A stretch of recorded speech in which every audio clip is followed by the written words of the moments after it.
Na-inspired na naman ako na mag-DIY. Kaya ito yung ginawa ko ngayon. Di ko alam kung ano yung parang vase na yan. Basta nakuha ko yan sa Japan surplus. Pagkatapos, sa pamamagitan ng glue gun, idinikit ko dito sa isang commemorative plate na galing Hong Kong. Kaya nakagawa na naman ako ng isang flower vase.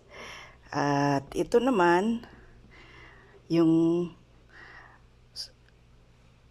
saucer plus isang maliit na parang wine glass. Saucer din yan. Pinagdikit ko rin ulit para may elevation siya. Ayan.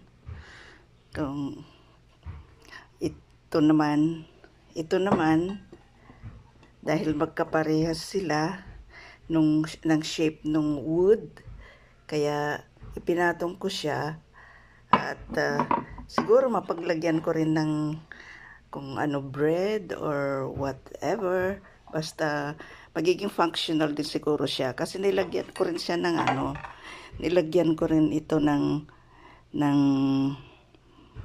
paa para magkaroon din ng elevation. Ayan ngayon ang nagawa ko sa pagdi-DIY. Inspired na naman ako sa mga napapanood ko sa YouTube. Salamat!